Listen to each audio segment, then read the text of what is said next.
Share your voice humbly yet confidently. Be proud of your achievements. Serve more. Own your mistakes and find humor in your frustrations. The world needs more laughter. Be the source of laughter. Never ridicule. These were lines from my manifesto for us, Gardens, Rivers, and Power Plants. I read it in episode 21, Faith, Doubt, and the Courage to Build Again After Trauma. Last week I talked about faith, doubt, and the courage it takes to build again after trauma. I shared how old wounds, especially money wounds, can whisper in the background, making us hesitate to show up or to believe that success is meant for us. In this episode, you'll hear laughter after trauma as I speak with my guest, Paige Royal.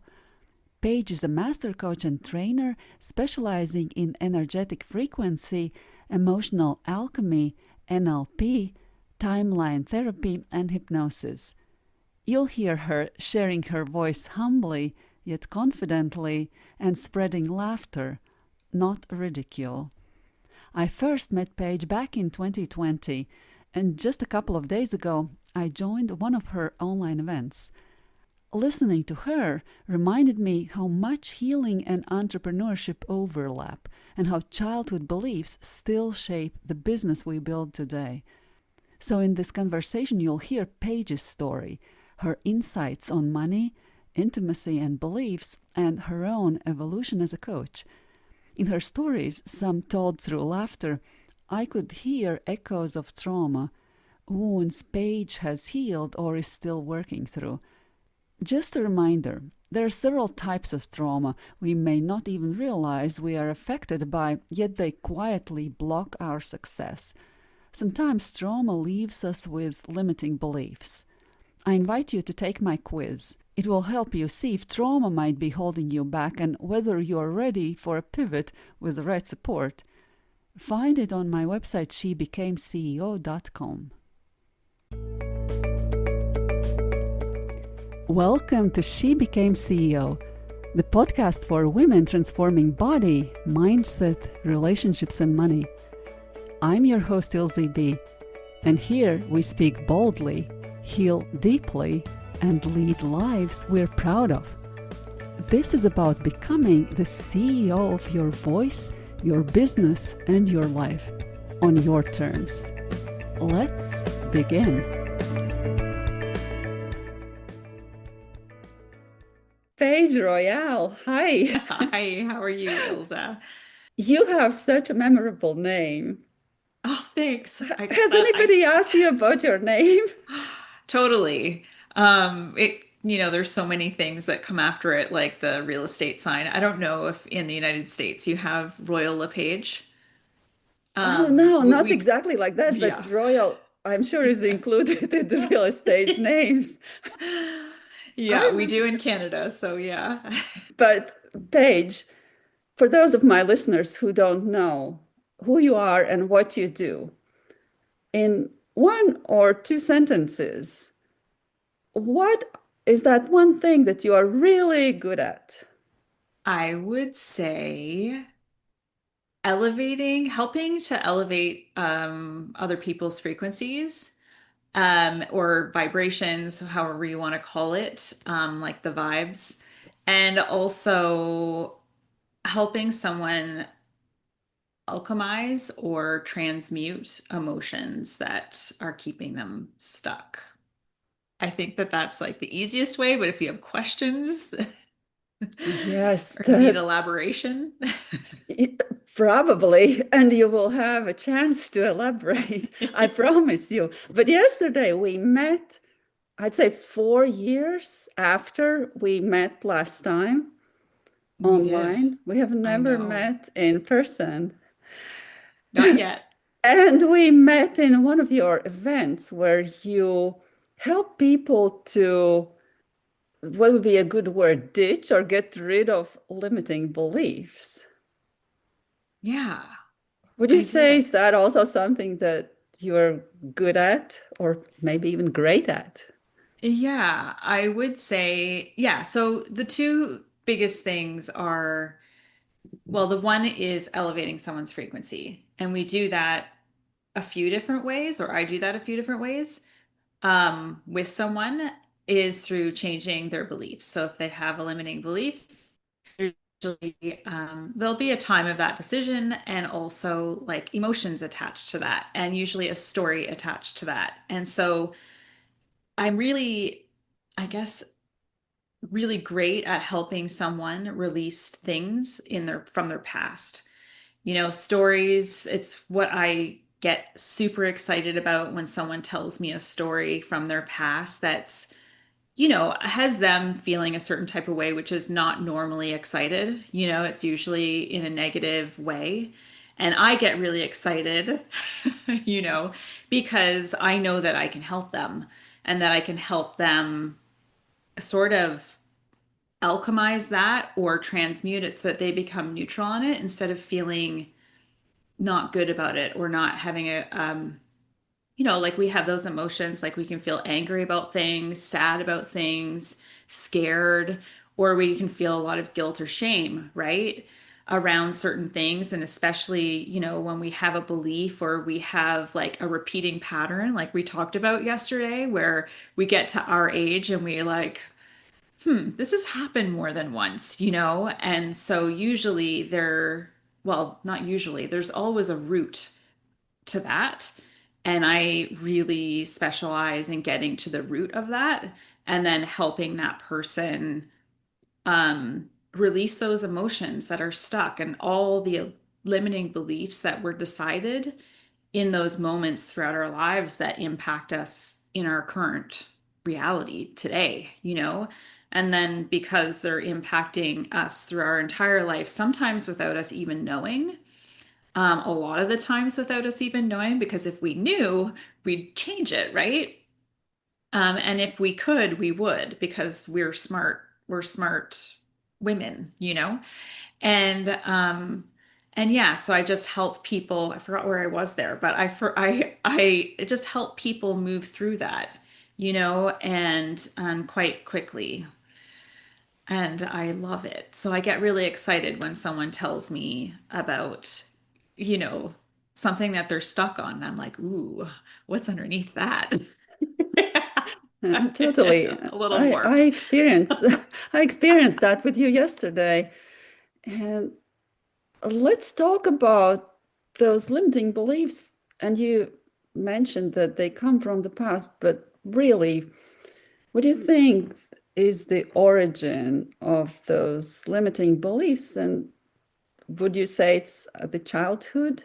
Yeah, it's, when we're young, from, when we're in the womb, and sometimes before that, because, as we talked about yesterday, like depending on what your beliefs are and different things like that, things can be passed down through generations. And then also, if you believe in past lives, they can be in your past lives.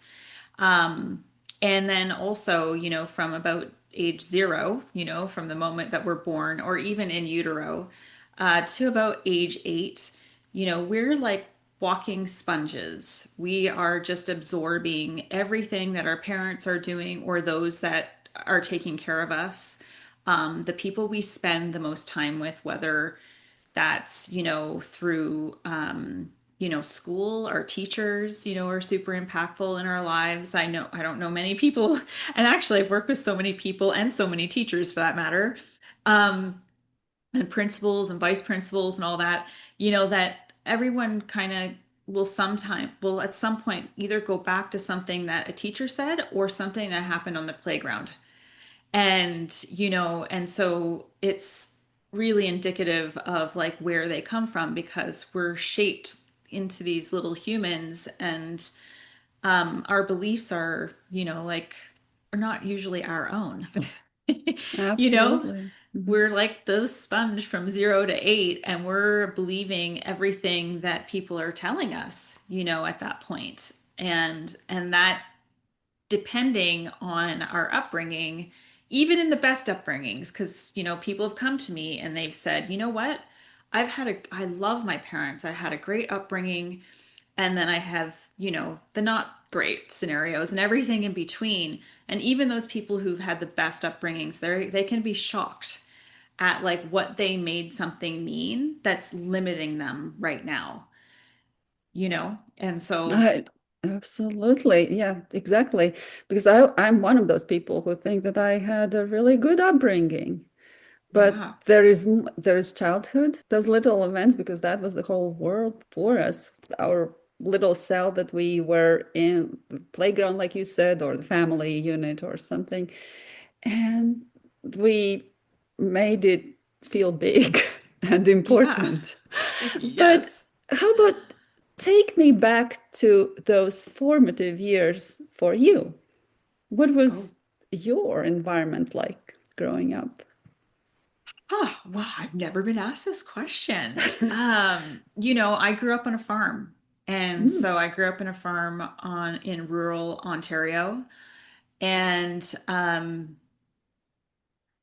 had parents that I'm just going to be really real and honest here. Oh, I that's had what I parents, want.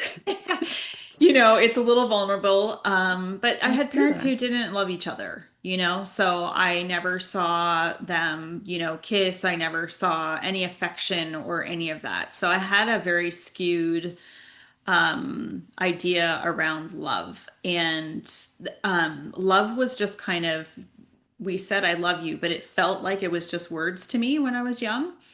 It was just like performative, I would say, And but yeah, I grew up on a farm. I grew up at a time, I was, born in 1976, and I grew up in a time where in Canada we had, I'm not sure about elsewhere in the world, but in Canada we had a recession that happened in the early 80s. And so interest rates skyrocketed. And so I guess from that time, it's the first memory that I had of like, working on my money stuff, working on family stuff, those are big areas for people.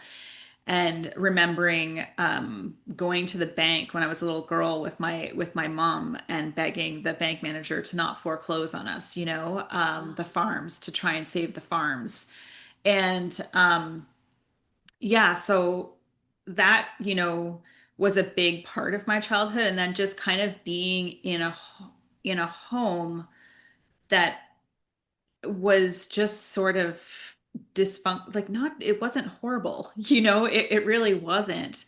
Um, but it wasn't great from what you would like to see modeled, you know, um, to have like a super successful, I wouldn't even say that, but like relationships, communication, like that stuff wasn't really modeled well, because there was no communication. There wasn't any of that, and it was a lot of chaos in terms of money.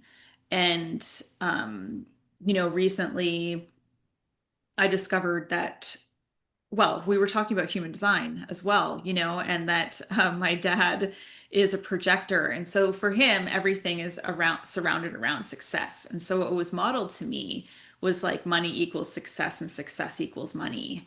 And so then you spend your whole life, chasing success to prove to people, that you're successful.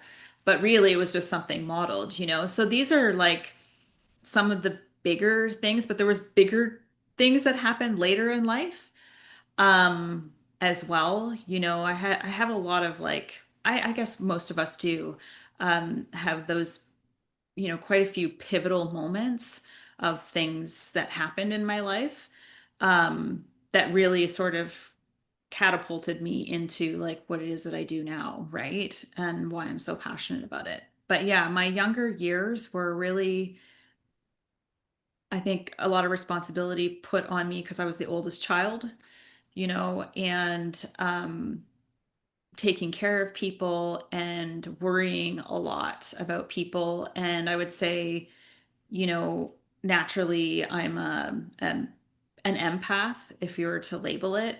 And so, even in my human design chart, my emotional solar plexus is completely open, no gates, no nothing. So, I literally absorb everything. And so, I was always that kid that people said, "Oh, lighten up," "Oh, don't be so serious," or don't be so emotional or whatever it was, right? Don't be so sensitive. That was what it was, you know? And so I was that sensitive kid, um, thinking that there was something wrong with coming home from school crying. You know, I was like all of these things, right? So I had right from the get-go a lot of stuff, but it was mostly learning to manage my emotions because I was just really an emotional kid, you know, and I didn't know why, you know, and now I know why. But Yeah, and you yeah. were learning without being taught. You said a Yeah. lot, and I want to ask you about a lot of things to elaborate, I guess.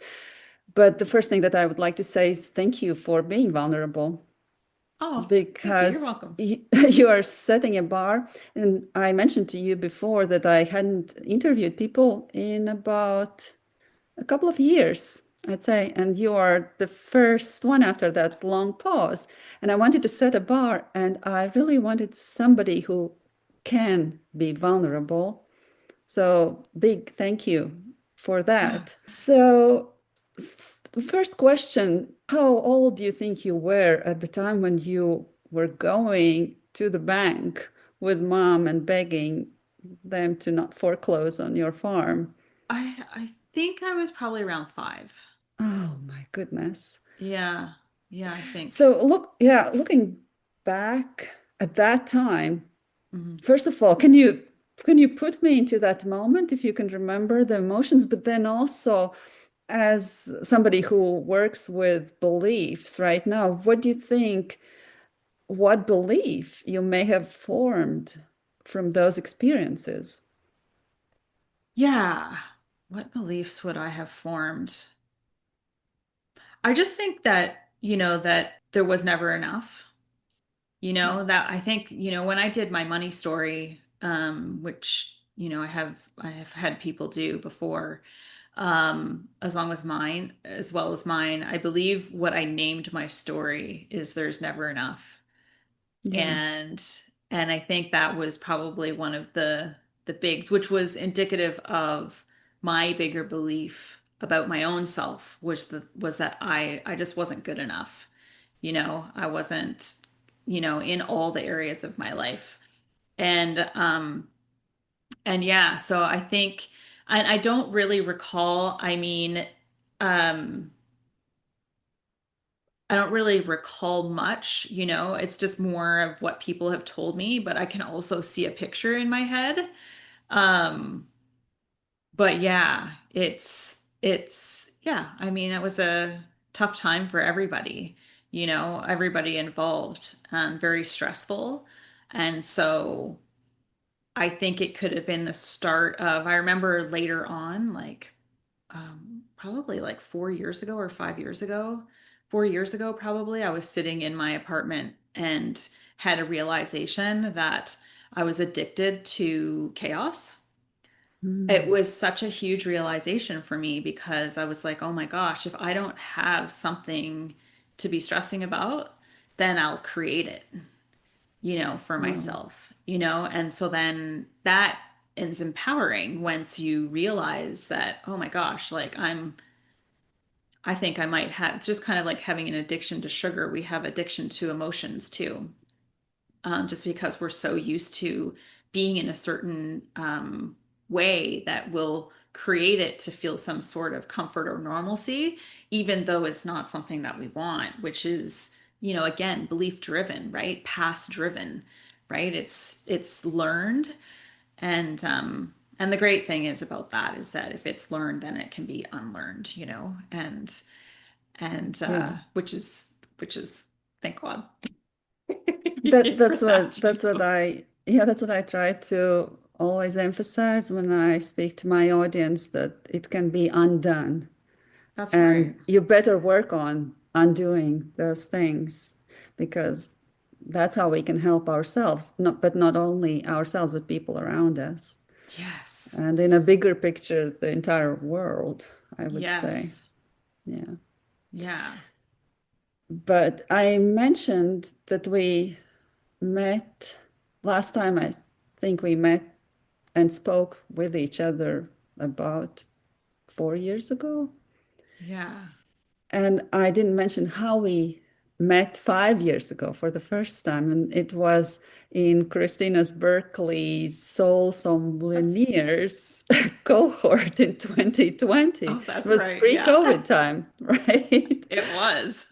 And the one thing that I remember, one of the things, there were several things, but one of the, I'd say, words that Christina said was about money. She said that people would more readily talk about their problems in intimacy than about their money Yeah. issues. Yeah.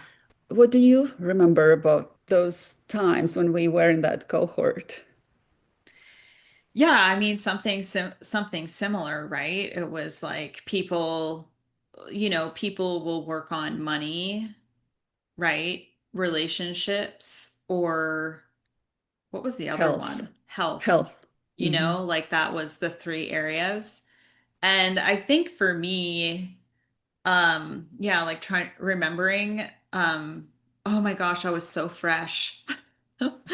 Yes. I've been doing this for, I guess six plus years now, and coaching for longer, but in a different capacity as a cycling and nutrition coach, but then actually coaching, and so I was so fresh at that time through my training. And, I was on the high and I broke through and I felt so good and light and I knew everything.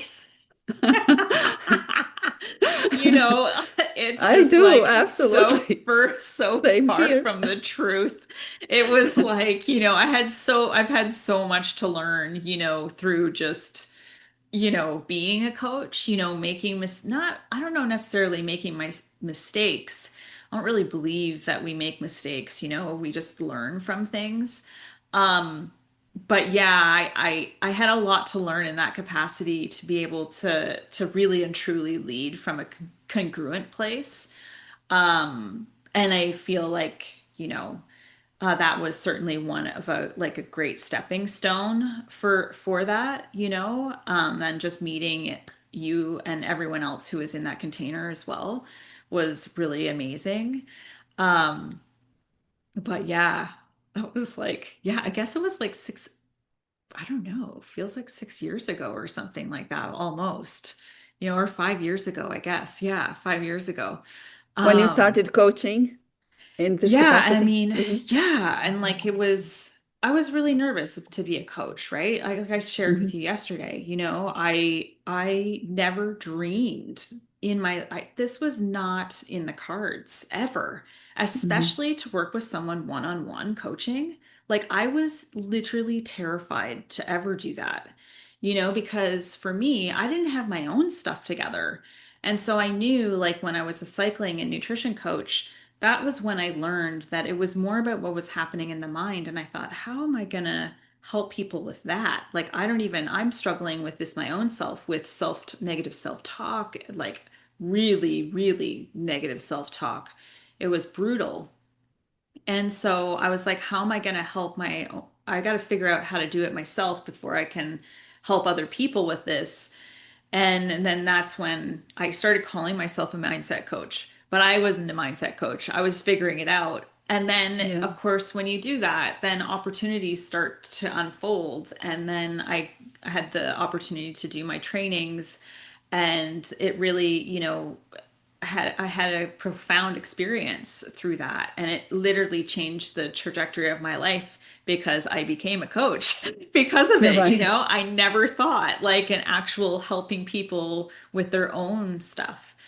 I guess, it's just had to go through so much of my own like bottoms and highs, like hitting bottoms in like, well, pretty much every area, well, I'd say every area of my life, and so then, the money, the relationships, the health, I, had a background in health because of cycling and nutrition, but I just didn't feel connected with it, because I used to weigh 200 pounds.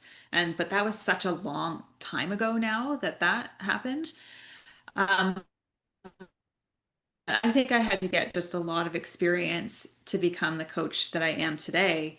And I work on everything. Like I can't look at a person and be like, I've had people say to me, like, I've been waiting for you to do life because you kept going through the lens of entrepreneurs and business. But I was like, I don't have a business or I'm not an entrepreneur. So, and I was like, oh my gosh, if I had to listen to my gut all those years Yes. ago, I would have stuck with more of that holistic view of a human. It's not one area, they all impact the other. So, yeah. Absolutely. Yeah. I like where you are taking this conversation because my podcast is for women mostly. And of course, everybody's welcome to listen, but speak to women who would like to start their own business, but maybe they have some hesitations. And I like what you said that you didn't feel ready, but you started anyway. And I Mm, have developed 3 prototypes or ideal customer avatars, how they call it in marketing language. One is Ellen, who is a woman who is working in a corporate world, and she's mm, afraid to leave her job, but she's in her 60s and she feels that she can be let go soon. And then what? And yeah, she wants to do something. And of course, she has a lot of experience, but she has that fear. And then there's a woman called Marta, who is an immigrant. And they are all taken from real women, but I don't want to reveal their names. So I have changed the names and I have changed some of the details, but they are real women. And Marta she lives in her daughter's family and takes care of the grandchildren. But she sees that grandchildren will grow up and they are already growing up. And then what? And mm, she wants to develop something that would be her legacy that she could turn into her business and make everybody proud of her because she left her country, her high paid job, circle of friends, and she left that for her family.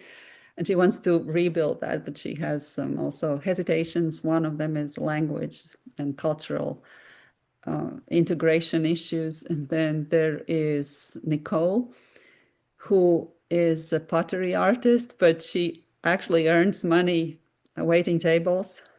She wants to go into that business, but she's 1 foot in that pottery thing, but then she doesn't earn enough, or it's sporadic, it's not constant, and she's afraid to leave, and then she doesn't have time, and then she gets overwhelmed and stuff like that. To empower people, to tell them that it is possible, but it will require some commitment and mm. work and faith. Just for you to know better what I'm working at.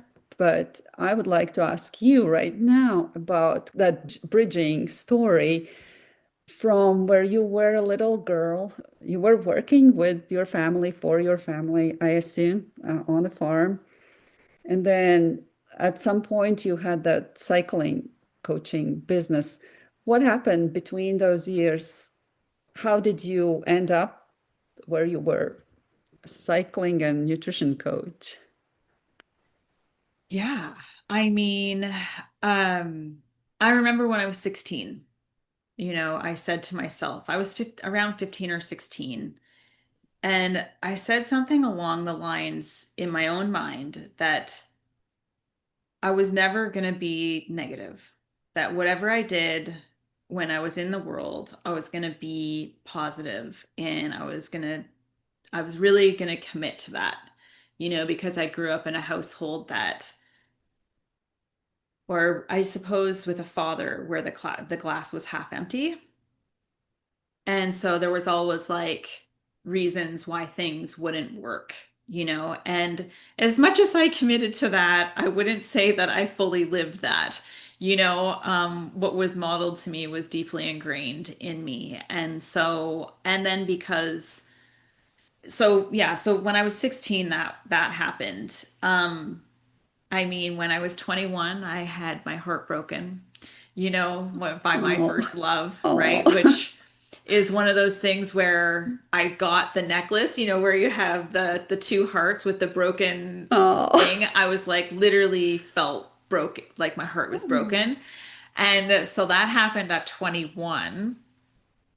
And then I always struggled with my weight. It was always like I'd lose weight. I lost weight in high school. I didn't really, even though I grew up on a farm and we had like, meat, potatoes, vegetables, and a dessert, it was really simple and the way, you can eat simply. Right. Yeah. I always just struggled with that, right? And I always struggled with my self-image and and also like what people thought of me. I would always constantly throughout my life rethink conversations that I had, hoping that someone didn't take it a wrong way. And, I would just come up with endless scenarios of different things. So I was in my head a lot and super emotional. And and then I remember when I was about 25, I decided, when I was about 21, sorry, just going back, I became a legal assistant. So I was working in law firms. And so I was in corporate for most of my life. But then I just worked so hard to prove myself, right? And I burnt myself out because I was literally working sometimes 36 hours in a row. I made great money, for a young person, but, I was burning myself out because I wanted everybody to like me and see me and that I worked hard and, all of that stuff. To I had a boyfriend who was from New Zealand. I met him in Canada and I thought, you know what? I'm going to save up all my holidays and I'm going to go to New Zealand. And so I did. And I went to New Zealand in November for a month. We had broken up before I even got there, but I went anyway. And my mind was blown. I was like, "Oh my gosh, if this is what the world really looks like." It was the first place I saw mountains, and I was like, I've got to travel. So I came back, I worked my butt off, in corporate. I was on the 54th floor of a skyscraper at King and Bay. And and then I sold everything. This is, I guess I've done this 4 times now in my life, but I sold everything, sold my car, put all my stuff in my mom's basement, and I left for London, England. And Wow. yeah, and I ended up there. I think about a few months into me living there, they changed the rules of a working holiday visa. So I ended up being able to work and stay for 2 years instead of one. And Hmm. so I did. And so over there, I worked with, different companies, but then also the firm that I worked for in Toronto had an office in London. And so they headhunted me and asked me if I would work for them. And so I did. I also got into a party stage then as well.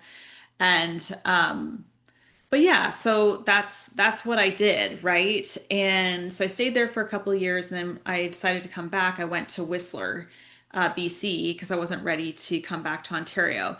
Because the truth of it was, I was running, running from things, just dealing with, past stuff. And Hmm. I lived in Whistler for I think 3 years or 3.5 years or something. And then I moved to Vancouver where I got back into law again. So I became a paralegal in a big law firm there where I worked for 5 years. And and then I had this whisper that was calling me home to Ontario. And so I came home and everything smacked me in the face. Oh, wow. And I would say that's where, like, and I had found cycling when I was out west, like mountain biking, and then mountain biking turned into road biking. And when I came home, I noticed a problem in the cycling community where people were crashing and hurting themselves. And I thought, you know what? I'm just going to teach people to ride in a group. And so I was working 4 days a week, commuting 3 hours a day at that time, and building this side business, this cycling business it first started out at. And I remember having my first thing when you had paper flyers and to put up in bike shops, and no one signed up. And I was just, and I just think this is a great story just because, It is. this is how it starts, and it's like no one signed up. And then I started again. I tried again. the next month, and two people signed up. Hmm. And then after that, I think I can't remember how that went, but then I started this women's cycling group. And then I only had like a couple of people. Then all of a sudden it blew up to like 35 women. And then it was like bigger. And I thought, oh my gosh, you know, so we all have to start somewhere, right? But cycling, I was just super passionate about because, like I had mentioned before, I used to weigh 200 pounds. And so just my health, my body image, my self-talk, it really, I guess, really was a catalyst to me, working on myself because I would beat myself up whenever I would see a hill. I'd be like, "You're so slow." Lots of other things with profanity as well. And it really helped me to start really looking at myself and and changing that. And then I lost the weight through, partially through cycling. Hmm. And but then also, yeah, there's so much I could go on about this. So, tra first country outside of Canada that you visited was New Zealand. And it was because of that boyfriend who actually, let's say, dumped you. Yeah, well, it was the first place I went to was the United States, Mm. Florida. I Okay. used to play the trumpet, so I was in a jazz band. And Okay. so I played at SeaWorld in many years ago, Uh-huh.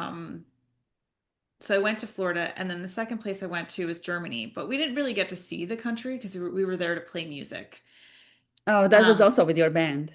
that was with the band, yeah. And then when I went to New Zealand, that's where I went for like real pleasure for my own self. Uh-huh. And that really did. I was just like, whoa. I And you were hiked. 21 and you went alone. I was 20. Yeah, holy. Uh-huh. Yeah, I would have been like 21 or 22 or something like that. Yeah. Yeah, I was young. I forgot. Oh I yeah, I was, was yeah, really young. I was I think 18 or 19 when I went to Moscow to get a visa for the Oh my United gosh. States. Oh my gosh. And I So don't, yeah, I think that we don't have those fears at that time when we are no, young, right? So it's you so true. went, the first thing was the United States from Canada to a very warm place, Florida. But That's that right. was with the band, and then Yeah. Germany, and then New Zealand, and then you worked at the UK for 2 years. In what capacity? I was the executive assistant in the UK. Yes. Mhm. Yeah, I was an executive assistant for just different CEOs in Oh, okay. Shell UK Yeah, for a while. because you mentioned that you when you returned to Canada, you went back in the law. But before, that's why I was wondering what you. Yeah, well, So can I ask you what education you have to do all that stuff that you did? yeah. I all I have is college. So I graduated high school and then I went to college to become a legal assistant. Hmm. And so no university degree here or anything like that. And Um, this is and I'm asking because I want yeah. to talk to my audience that Hmm. you didn't have any university degree. You did No. have college degree, but you started doing something completely different, which came from your own pain that you worked through, and that then you figured something out that you realized was of value and you could use to help other people, which is so fascinating. Yeah. And you really, yesterday I also mentioned about my first business. I had no education. Like I had education, but I didn't work in the profession that I studied foreign languages, but I Yeah. organized talent and beauty contests. I know. I So love it. that's that's something completely different. But yeah, to inspire everybody who is hesitating to start something, Mm. what would you say? What do you need to start something? A life experience. Yeah, I would Like agree. I think, I remember when I was 21, I remember sitting at my desk thinking, when I was in the skyscraper on the 54th floor thinking, is this it? Like I think I want to work for myself, but I was so young, I just didn't know what that could be. It was the time of the yellow pages, the great big thick book. And I Right. thought, I'm not going to be like I don't know what I would even do. Um and in terms of school, right? I was better in things that I actually loved. Like when I went back to nutrition school, it was like going to a seminar every day that I was paying for, but I was like so excited to go. And I was never a good tester. I Hmm. really struggled with testing or studying for tests, just because I didn't want to. Yeah. And so even when I was in nutrition school, even though I loved it, I I wasn't a great tester. Hmm. And so I had no desire for me personally to go to university. I just wanted to get something that would get me started, Hmm. and just get me making money so that I could leave my house. Yeah. And the young mentality. And I have no like zero regrets because I don't think there's any, for me personally, and this is no like slate at people who have university degrees, because people will ask me that, and I'll be Hmm. like, my university education is life, because life hit me every way that it could. And I think as a coach, in this realm, like what's best served for other people is not necessarily a university degree, it's experience. It's having Absolutely. lived it. And I always say to people hiring a coach, I know we're going in sort of a different thing, but I think you'll agree with me on this, is I that will. Yeah. it's like, don't hire for the degrees. Like you've got to No. hire for the experience. And have they been where you were, or are they going where you want to be? Maybe not Right. exactly, but have they taken huge risks? Have Yeah. they done things differently? Is, I think, way more important than letters behind a name. Absolutely. I completely, You totally agree. And one more thing is why I ask you again and again about those countries. I think that travel and living Mm-hmm. in another country is an education of itself, because Agreed. that's when you start realizing who you are, because Mm-hmm. you see that the environment around you and people around you are quite different. Yes, And I know that you just returned from Colombia, did. and before that, you lived in Costa Rica for quite a while. And I I did. remember you mentioning Costa Rica when we were in Christina's Berkley cohort. Oh yeah, that's right. Tell me about Fox, because I Oh, think my Foxy. listeners will have fun to hear that story. Oh my goodness. Okay. So I was saying earlier that I've had like very pivotal moments, right? And one was around when I found mountain biking. That was like a life-changing experience. But also, when I found Foxy Cleopatra, I had this wild dream, not even a dream. I don't know how it even happened, but basically my life, I would call it my pressure cooker years. And everything was just upside down. I was commuting down the highway, in a car for a minimum 3 hours a day, 4 days a week. I was in a relationship that great guy, but we were just not meant to be together. So it was really difficult. I was struggling with my own self. My family was falling apart. My health lost the sight in my eye. And finally, I owned this condo, was paying, all this stuff on my own. And I was just like, I can't keep doing this. I'm running my business on the side, and I was like, I can't keep doing this. I was like, and then when I lost the sight in my eye, I was like, something's got to give here. And so I just went backwards and forwards and backwards and forwards and was so stressed out. And finally, I just said, screw it. And I quit my job. And I had no backup plan. I had no savings. I had no nothing. And I was just like, what are you doing, Paige?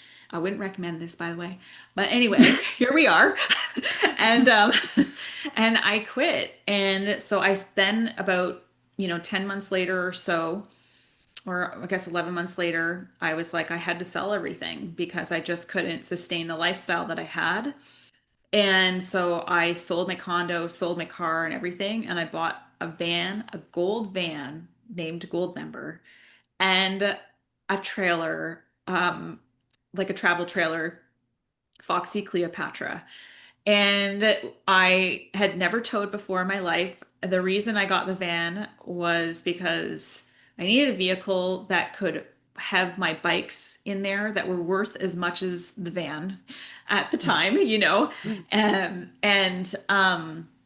and I was going on my own. So I just basically sold everything, and my family obviously was not happy because they really believe that you should invest in property and have a job, and that's the way you're supposed to do life, right? And they didn't really care about me not being married or not having kids, which I've done neither of those things either, you know. But they were really upset, like really upset about this decision. But I did it anyway, and it was the best thing I could have done because I hooked, Foxy on, got to the border, and was like, please let me in the United States. And that was a story in and of itself. But I got across, and then I lived out of this trailer and van for 6 months. Was it And around 2019 or niche or something like that? I bought the trailer in October 2017. Okay. So it was, yeah, it was then. Okay. Yeah, so that was that story. Uh-huh. So what are some of the wildest moments or memories of that time when you were, and that was in Costa Rica, right?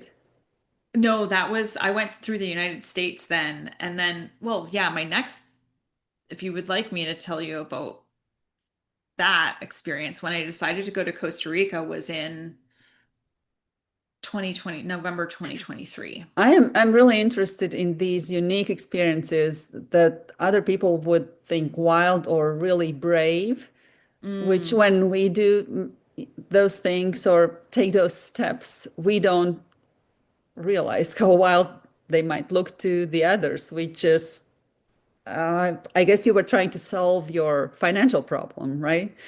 yes. Yeah, Yeah, at that time. Yeah. right. So, and that is something that then I think the universe grants us some, those unique experiences that we Mhm. didn't even know to pray for. But Yeah. because we took those steps, we had them, and then we go through the wildest experiences and we are somehow protected. Whereas people would say, how were you not afraid to do that? Could you share some of those? I'm sure you had some of those. On the Foxy trip? Oh, just share Wherever? whatever Oh stories you would gosh. like to. Yeah, I mean, the the Foxy trip was pretty good. Yeah, I would say like honestly, Ilza, I always say like I feel like I have horseshoes up my bum because I feel so I don't know how I always somehow land on my feet, you know? But yeah, wild stories. I think the biggest story was, for the question that I got asked the most because I was solo, right, with Right, Foxy exactly. Yeah. and people, the first question I got when I got to the States in North Carolina, actually, um, was like, what are you carrying? That was like one of the, the first And questions that I Canadians was don't typically yeah, don't I know. carry. And I said, "What do you mean?" And they're like, firearm or whatever. And I just said, "Oh," I said, "No." I said, I have like a hot dog poker, like a retractable one."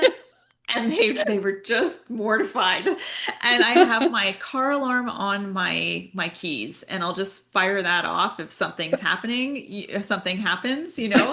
Um, and just mortified. That was the biggest question. But It was more like that trip was really, well, I tripled my income, because I was living aligned. I was doing Yeah. what I loved, Hmm. Figuring out how to run solar, that was a big thing for me. So I powered everything by solar at one point. But I would say like that experience really taught me that people are always willing to help. Yeah. I would pull into like state parks is what I desired, that outdoor lifestyle. And like the retired people were just, if something went wrong, I knew I could just ask somebody and they would come over with their whole tool thing, all of that. Um and yeah, I would say that that was like the biggest thing, that I Yeah. learned. And I Uh know that as I was going through this recent trauma, mhm. I think that my biggest fear was that I would be alone and Mhm. nobody would help me, and then I would just, I don't know, end up, I don't know where. Yeah.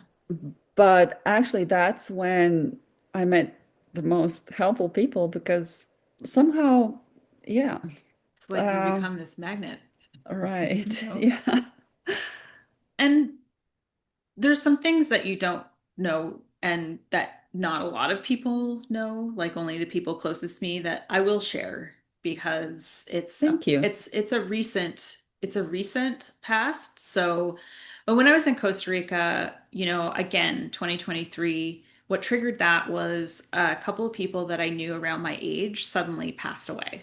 Hmm. And I was like, I've had this dream, which you remembered when we were in Christina's group, right? That this Costa Rica dream had been mine since 2007 or 8, right? Where I was like, I'm going to live there one day. And I thought, you know what? I'm not getting any younger here. I've got to see if this thing is what it is. So I went down there to the place that I loved. And I guess it was probably like a year, maybe less than a year in, I started getting like different sicknesses. But it was because that, I was a former party girl and, when I was in my mid 20s, and then I kind of reverted a little bit back to that when I went there because the energy there is like really intense in Mhm. along the beach on the Pacific side. And but then also um I looking back, it wasn't aligned with like what I was put here on this earth to do. Like I literally in my bones know that the work that I do now is what I'm meant to do for the rest of my life. And so fortunate and grateful that I found it or it found me, you know. And so this whole experience in Costa Rica was really intense because I was, sort of like, I don't know if I guess I was attracting men who just weren't that serious. Like they were kind of one toe in, one toe out. And so then my body sure let me know, like, this is not cool. So I got a cyst, which was super painful for a few weeks. And then before that, I chose to live in a community, which was fine, but it was just, I was in over my head with expenses and where I was at Mm. that point. And so then my worst fear came true and I had to face looking at bankruptcy. And luckily for me, there was something in Canada called a consumer proposal to consolidate the debts that I had created before, when I had met you, because, when you first start out, I mean, this is really important for people to know. When you first start Yeah, out, thank it you. can, Yes, absolutely. Yeah, you it's very know, valuable. it's you can be so insecure about what you're here to do and how to build your business and all that you spend just endless amounts of money on things because you're trying to learn, right? Mhm. Which I think is good. And at the same time, in my case, it put me into a financial situation with credit cards and stuff like that that I just couldn't get out from underneath of. Mhm. And then I made, just choices with living situations and just being in over my head, doing things, making decisions. I think with I believe with good intentions, but for the wrong reasons, if that makes any sense. Like it's It does. Yeah, it does. I think I had my best, my, my intentions were good for myself and what it was I was trying to do. But the decisions I was making were not for the right, not for the right reasons or the right way of going about it. And at the same time, it happened. And so it was supposed to happen that way because here we are talking about it. And so my worst fear was always around money and bankruptcy. And I have had an up and down roller coaster with money. And I would say, I'd love to say that it's all rainbows and unicorns, but it's still, I really and truly believe now I'm on my way, now that I made some decisions, right? I had to make Hmm. some hard decisions back then, and which was not that long ago. It's October 2024. And eventually I was like, okay, I don't want to go home to Canada. I don't believe that I'm supposed to be here full time. Um, but I've got to change this. I've got to make some big changes. And so I was talking to my friend and she's like, well, you met a girl from Colombia. Why don't you look into Colombia? And I was like, oh, right. I met Belle, and so then I messaged my friend Belle and I was, and she told me where to go. And And she was an basically, English speaker? she's an English speaker. She lived in Toronto for 13 years, so she has her Mm, Canadian passport. Yeah. okay. And so we had that in common when we met through a friend. They met Hmm. on Tinder.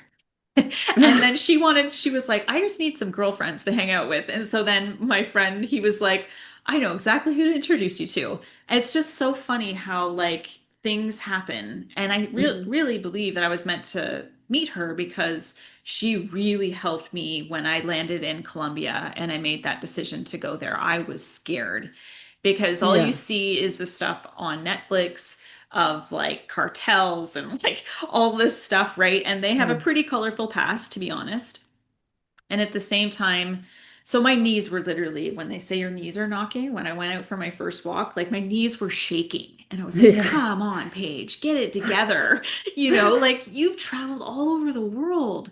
But I think there's something when I'm 40, oh, going to be 49 soon. And I think it's later in life, maybe we get a little bit, we're not as fearless as we were, you Well, know? that's exactly what I said. Yes. Yeah. That is so true. Yes. Yeah.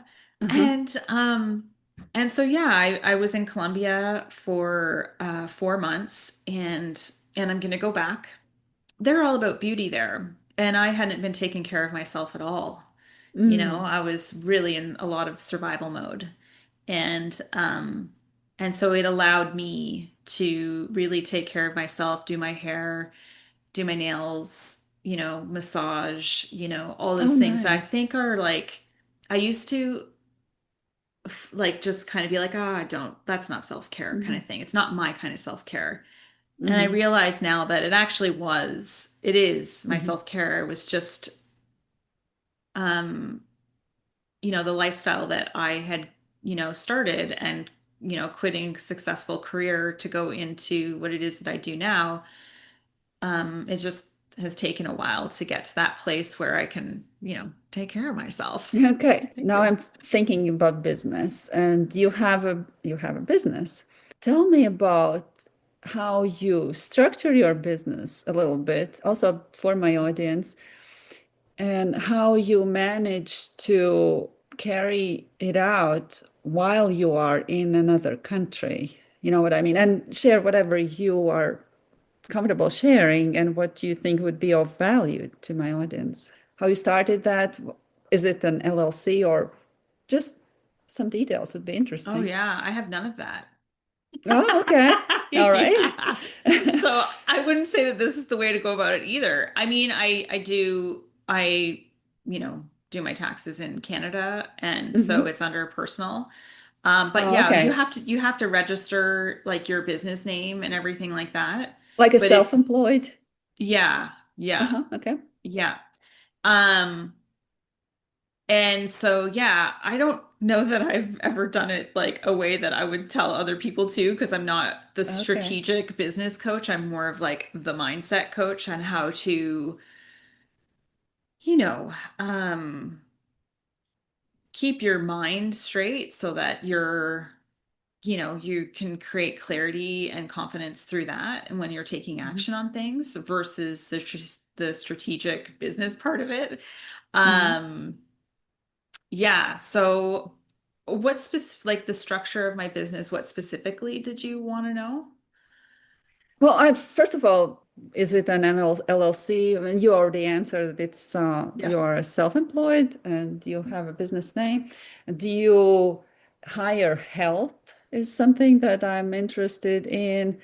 And do you have a vision for where you want to be and stuff like that? I do.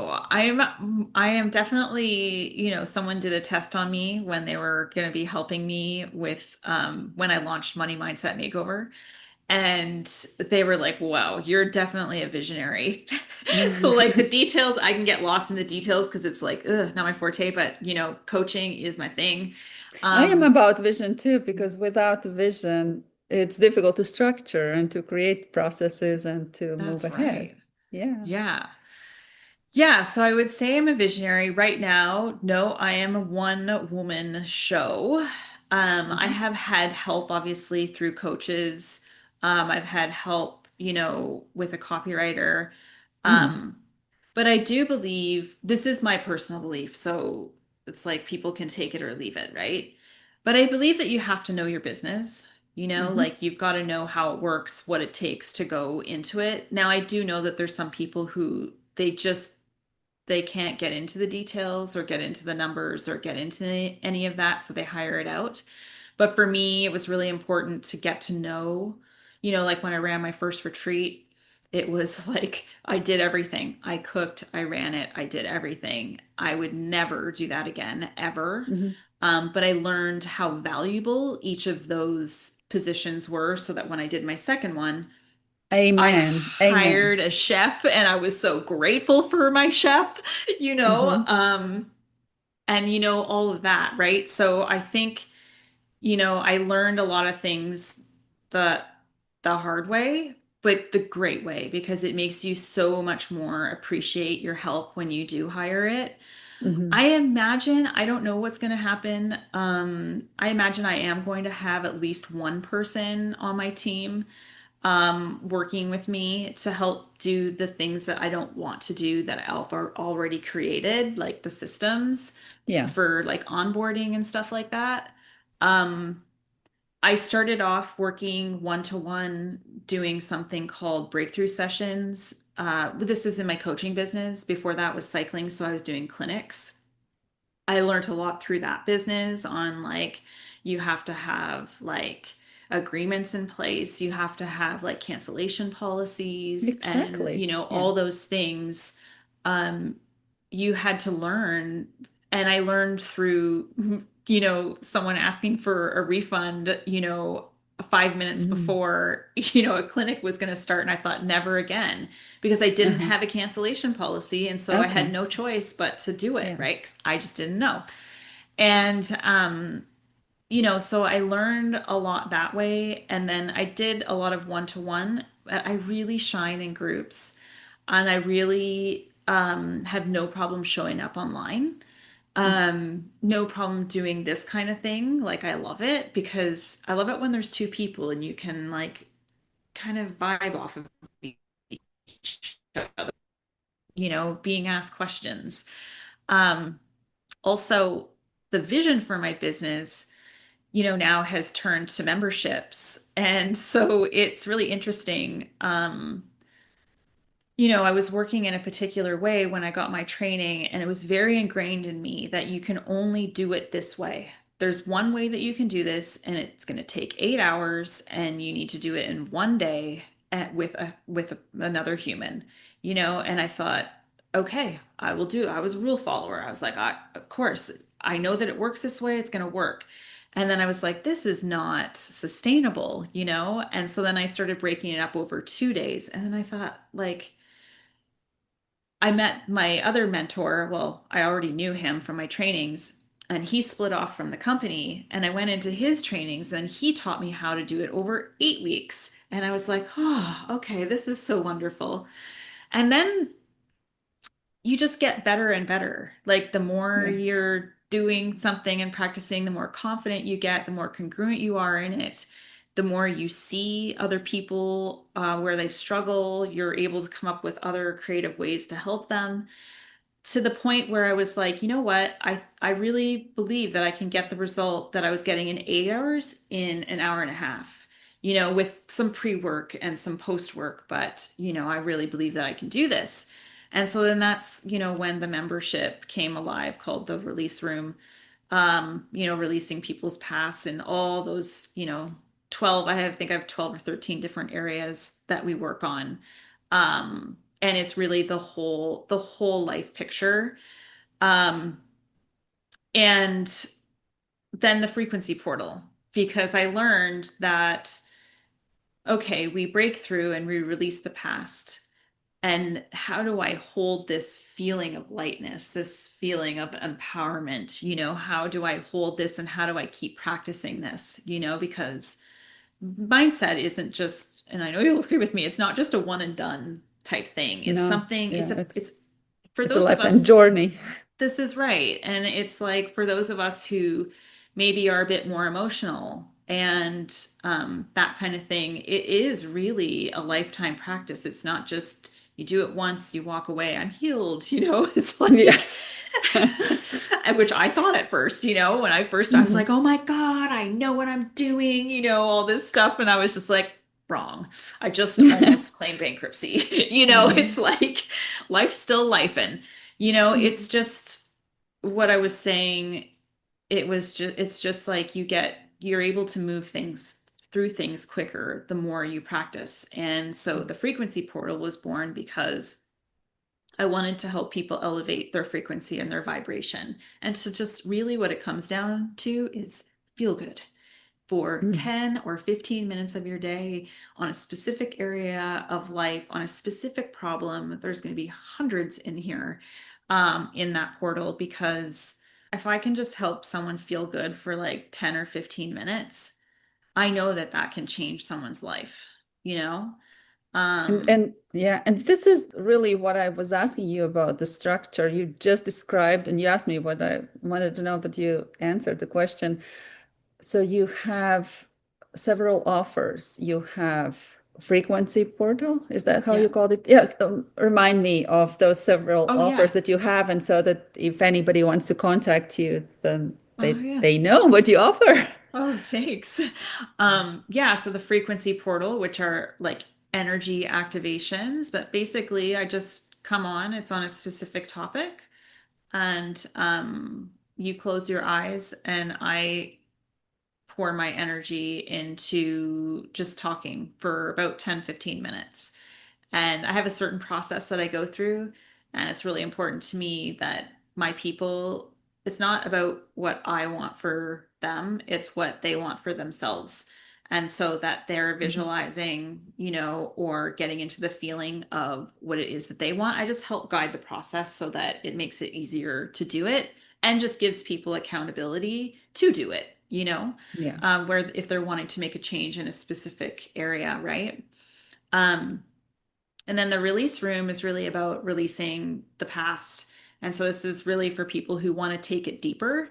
And they're like, okay, I know there's blocks. I know there's limiting beliefs here. I know that I've got fear. I'm angry about something from my past that a lot of the times people will be like, but I thought I dealt with that, and they come to me and I'm like, you know, maybe not, right? And so Mhm. that's for that, the release room. And then belief And I change. will mention that Yes. the conversation before it, it's really what I found valuable.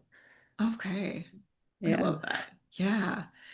And then belief change. Belief change is kind of like my signature workshop, where people come in, they can meet me, get into my energy. Some people are going to love me, some people are not going to, like me, and anything in between.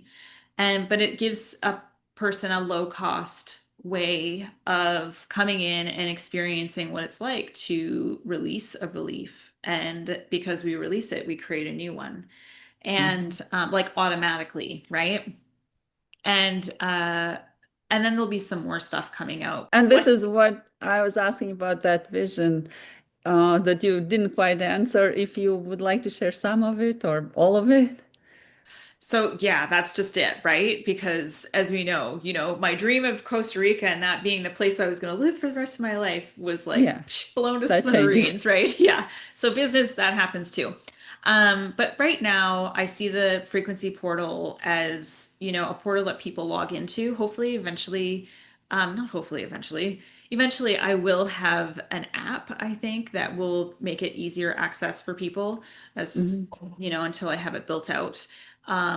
But right now I'm just in the building out phase of creating the activations. And so I have the frequency portal live where people join live every week. Um, so that's that vision. And that vision, like, I do believe that I'm going to be on stages. I don't know if Mm. it's going to be my own stage or if it's going to be another person or other people's stage, Or but both. or both, or what's going to happen. I don't even know if I want that. But Mhm. I had this vision come to me in 2012, and I knew that I didn't even have a business then. And I was like, you're going to be on stage. And I was like, come on, like, what are you even thinking about here? I remember exactly where I was standing in my mom's basement, when it happened. And so yeah, and then the release room will, grow because as people come into the frequency portal, they'll want to do some deeper work and then they'll come into the release room. Um, and then who knows, maybe retreats. I can see myself doing retreats because they're fun. They're a lot of Yeah. work, but they're also I love being with people. I love helping people. I think I'm best to serve when I'm working like with a lot of people, but then also with small tribes. I do work with people one to one, but I do think at some point I won't have the capacity for that. I think it's the Mhm. usual kind of path, um, Yeah. that happens when people grow. But I do think that this is going to happen. Um, I think that for me, and just, well, actually, this is really good as well for now that I know your ideal audience or your ideal avatars, is that because of human design and what I learned about myself as a 6-2 profile, I realized that things that my wisdom years are starting just now, not till I'm Mm. 50. Like that's incredible, right? Like I had to go through all of this in life to get to 50 where I really think that that's when things, That's they're already amazing. starting, right? Where things Yeah. are starting to expand. And Mhm. I'm just so grateful because I'm literally just so grateful Yeah. that I get to do this work. And I know you are, like, because you've got that heart too, Yeah. Um, Absolutely. and Yeah. you're also a natural. Like we have similar number in human design. And I'm like, oh my God, we're both naturals. Yeah. Yeah, maybe we need to have Yeah. another conversation about humans design. I Yeah. think that would be interesting. Yeah. But Yeah.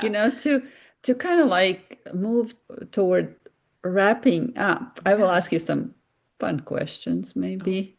So maybe you would share with me if you have any quirky or small rituals that you do before you jump on calls with your clients. Yeah, I think, I realized like my biggest job, I don't know if this is necessary. I used to have rituals when I would jump on. I Um, remember that you mentioned crystals and stuff like that in one of your oh phases. yeah. You do. You I still do. And do. I do. I Yeah. like crystals too.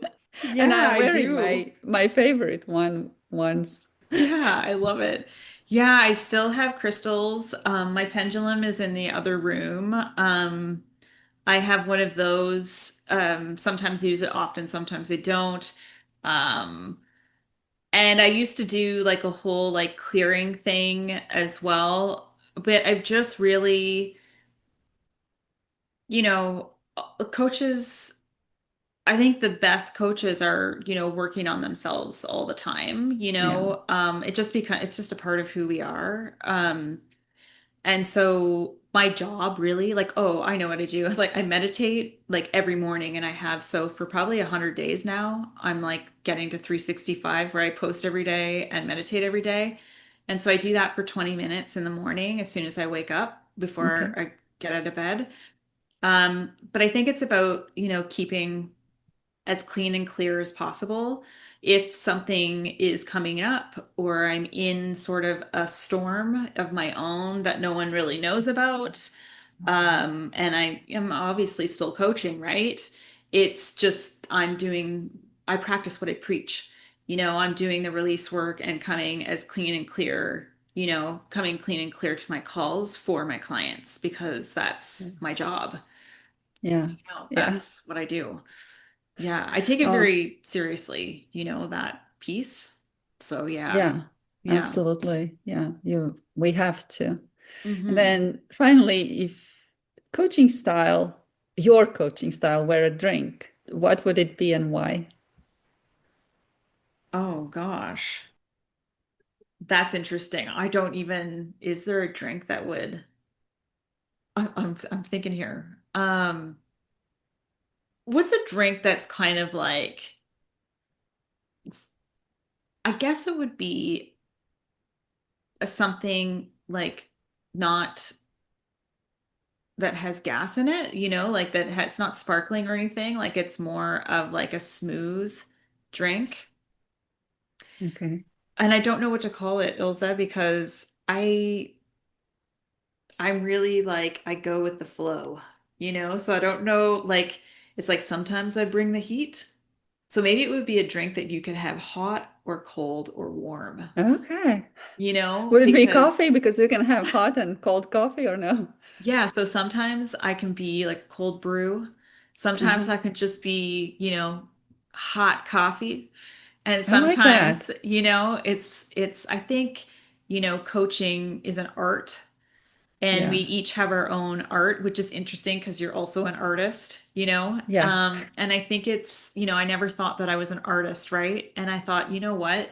Being a coach is art because you have to be able to read people and know, when to bring the heat and when to, back off and when to Yeah. just be sort of neutral. So yeah, I'd be a, I'd be a coffee. You Cold know, it's brew, funny. hot. It's funny. I asked you this question, but I have shared with my audience that I am a carnivore and and I only drink water or salt water Oh, I and love I it. drink coffee and sometimes I drink tea, but not one of those caffeinated teas because those have oxalates. It's just Yeah. herbal teas, and that's all. And you know what? Yeah, I don't do tea. I do coffee, water. Sometimes I put like, you know, flavors in there, like elixirs Yeah. or whatever. And then obviously, I'm not strictly a carnivore, but I do eat meat. So yeah. Yeah, I don't drink alcohol. I don't drink juices, nothing of the sort. So Yeah. I was interested in that answer, but it was in quite an alignment with me. Yeah. Not that there's pressure to for anybody to not drink anything that, That's right. is their choice. But yeah, this is my choice. Well, Paige, this was great. It was awesome. It was so spontaneous. Like we both just decided it yesterday. We And did. I love to have you. Is there any question that you have or any last words that you would like to share with my audience? Like the time, I would say, I don't know, what's coming to me, the one was kind of like really kind of in your face, so I'll like not do that one. Yeah. Um, I guess like the time is now. Hmm. It's like, I guess, and maybe that sentence there softens the first one, which is like, what are you waiting for? And I say that with so much love because we get one life and we're here for like, we don't know how long. We were talking about that yesterday, how every life is uncertain and unknown, and that's the Yeah. scariest that's the scariest part. But I think like, you know, I know because I just know your ideal, your audience, right? And so they're like later in life, and it's like the Hmm. time is now. Like we're never gonna be ready. You're never gonna be ready. Never gonna be perfectly ready to do the thing. So it's just like start, let it be messy, screw up. There's no mistakes because you're just going to learn from them. And with that, when you actually start, it creates clarity because Yeah. sometimes the thing that you thought you wanted, you might not want at all. And the thing Yeah. that you thought you wanted might be easier than you thought all along, but you won't know unless you do it, and how beautiful to know either way, right? I love that. And one of my favorite quotes is I would probably not remember it word by word, but it's Mhm. something like, after a year, you will regret that you didn't start a year ago. Right. I Oh, thank agree. you, Paige. And if people want to connect with you, let me know your coordinates. How can they Yeah. find you online and contact you? Yeah. My website is pageroyalcoaching.com, and the page is with an I. So And Paige and Royal, I will leave the address in the show notes. sweet. And then Oh, everything else. Friend me on Facebook. I'm friendly. I don't share anything on like I'm pretty open book. And on Instagram, I'm Paige Royal Coaching again. Um, But aside from, and then I'm on LinkedIn as well, so under Paige Royal. So yeah, those are the places. all right. Thank you so much. Thank you so much, Ilza. It has been so amazing on chatting with you and your audience. And yeah, thank you so much for having me. It's been Thank awesome. you. Thanks for listening to She Became CEO. If this episode sparked something in you, share it with a woman who is ready to reclaim her voice, her business, or her life. You can subscribe, leave a review, or explore more at shebecameceo.com. And remember, the transformation starts with you. Until the next time, lead boldly and speak your truth.